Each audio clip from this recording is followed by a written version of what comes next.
Hi, in this video, we will be talking about an important topic, home strategies that can help if you're having edema or swelling in your lower leg and your foot. Stay with me until the end so you will know if these techniques would be helpful for you and when to consider swelling as a form of medical emergency. Because sometimes lower leg and foot swelling, these can be symptoms of an impending heart problem.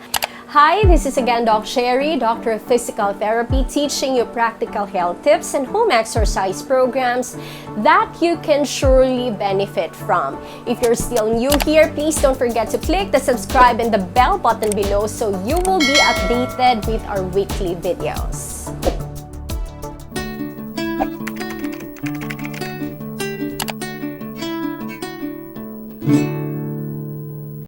Swelling or edema in the lower leg and in the foot, it can be caused by accumulation of fluid in your tissues. Now, causes can be varied. It can be due to simple reasons like prolonged standing or prolonged sitting. It can be due to pregnancy or other existing medical conditions. Injury like sprains, strains, and even fracture, especially in the tibia or the lower leg, these can cause localized swelling in your lower leg and your foot. Venous insufficiency is also one of the common causes for edema in the lower leg and in the foot. Your veins are supposedly there to help blood pump back into the heart. With venous insufficiency, the veins are unable to do that. That's why swelling happens. Lymphedema is also one of the leading causes for edema in the lower leg and in the foot. With lymphedema, there is accumulation of fluid. Your lymph nodes are likened into a drain in the sink. Once it's clogged, accumulation of fluid takes place. Lymphedema usually affects the arms and that of the lower leg. Infection is also one of the causes of edema in the lower leg, such as the case of cellulitis, wherein the lower legs becomes inflamed and it is reddish in color. In such case, antibiotic is really needed to arrest the problem and to prevent general or systemic infection known as sepsis, which can become fatal. This also needs to be arrested so that we prevent amputation or surgical removal of a body part.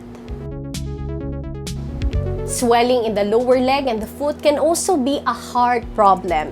Symptoms associated with this is actually also swelling with the abdomen. And swelling in the lower legs can also be a kidney problem.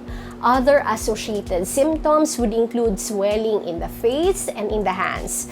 That's why it's very important to have yourself checked immediately so that you will have your laboratory test done and to check on your creatinine level. Here are the effective home remedies that you can do at home to help manage edema and swelling in the lower leg and in the foot. Just follow the RICE protocol. R stands for rest, I for ice or cold compress, which we will elaborate later. C stands for compression and E stands for elevation. So you can do cold compress for 15 minutes. Use it in front or either in the back of your lower leg. This eases swelling. Never or avoid putting it on the outer lateral part of your lower leg because we have a superficial nerve there. You can also put cold compress if your foot is swollen. You can do cold compress for 15 minutes, 1 to 3 times a day. This is generally considered safe so long as you have no hypersensitivity to cold. Now let's talk about compression. Compression stockings are really helpful for people who have edema in the lower leg and in the foot. If you don't have compression stockings at home, bandages will do. We have different sizes and usually 4-inch or 6-inch bandage would already be enough. Usually 2 pieces would already cover it depending on the size of the patient. The downside of the bandage, it has the tendency to slip. However, you can also easily reapply this one. Although compression stockings are really helpful in managing edema, this is not for you if the cause of edema is due to arterial insufficiency. Now, the common question is, how would you know if it is arterial in nature or if the cause of your edema is due to the problem in your arteries? It's simple. Try to elevate your affected leg above heart level and try to notice if there is pallor or it becomes pale after a few minutes. After that, put your affected leg down and try to observe if it has this brightish red discoloration instead of the normal pinkish tone. Another symptoms associated for you to know if the cause is arterial insufficiency is to observe the skin.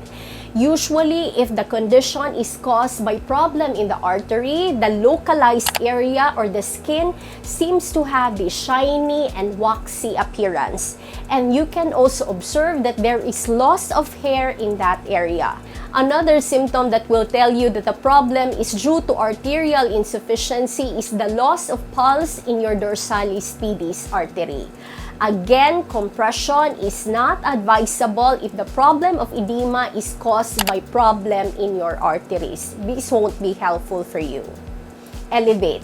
It is very helpful for patients who have swelling in the lower leg to elevate their affected leg above heart level.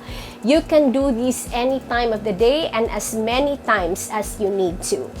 There are certain motions or exercise that can help with patients who have edema or swelling in the lower leg and in the foot. And the good news is that you don't need any special equipments for this. And you can do this anytime on your own. Do you know that certain exercises that we do in the clinic to help prevent low back pain or manage low back pain have also been documented to help swelling in the lower leg and in the foot? Such as the case of unilateral and bilateral knee to chest. To do this, simply lie on your back. And with your one leg, try to pull it and place it in your chest. Hold this position for 10 seconds while your other knee is extended like this. Put it down and repeat it 10 times. If the affectation is only in one leg, do your good leg first. So for instance, if the one that is swollen is your right lower leg, do this first on your left leg, finish the 10 repetitions, and then proceed with your affected leg or your right leg. After unilateral knee to chest, we will be doing bilateral knee to chest. This time, bring your hip and your knee together to your chest. Hold this position for 10 seconds. Put it down, and then you repeat this one 10 times. You can do unilateral and bilateral knee to chest 1 to 2 times daily. Plus, since circulation is very important to reduce swelling and edema, now we will be doing exercises for the foot. To do this, simply point your toes upwards and downwards as far as you can. Hold this position for 10 seconds each and do this 10 times. If you notice that there is swelling in your lower leg plus your skin have brownish, purple, or black discoloration, you shouldn't do this because those are symptoms of possible deep vein thrombosis and this won't be safe for you. Walking have also been proven to be helpful for patients who have swelling in their lower leg. Plus, the benefit of this exercise is actually exacerbated if you're going to use your compression stockings or your bandage together with walking. Exercise is very important for you if you have edema in your lower leg because every time your muscle contracts, it is actually very effective in pumping blood or fluid back into your system. Lymphatic massage is also helpful for swelling because it helps drain excess fluid. You try to apply light and rhythmic pressure starting from your inner thigh and then back part of your knee and then your lower leg. Try to avoid exerting too much pressure on your knee joint. For the foot, apply gentle circular motion to the soles of your foot and focusing on your heel. Although massage is helpful and it can relax patients, this is not for you, and this is not recommended for you if you're having edema in your lower leg plus discoloration of the skin because of what I've mentioned earlier. These can be symptoms of deep vein thrombosis. Before we continue on the tips that you need to do to prevent and reduce symptoms of edema in the lower leg and the foot, I would really appreciate it at this point, in lieu of my time in putting up this video for you, to please support this channel by simply clicking on the like button below. Thank you very much. It would help me and it would really help this channel grow. It's really appreciated. To reduce and to prevent edema, it is not recommended that you stay in one position for too long. Avoid sitting or standing for too long, for 45 minutes without doing anything. So every 45 minutes, you try to walk, you try to get yourself water so that circulation would be improved. You should also avoid sitting with your legs crossed because these can impede circulation. Try also to manage your weight because commonly edema happens for people who are overweight. And try to watch for your salt intake. If you're not having too much salt on the food, try to check your diet and try to check if you have been regularly consuming processed and fast foods. Also, avoid sugar and high carbohydrate foods because these can exacerbate the swelling.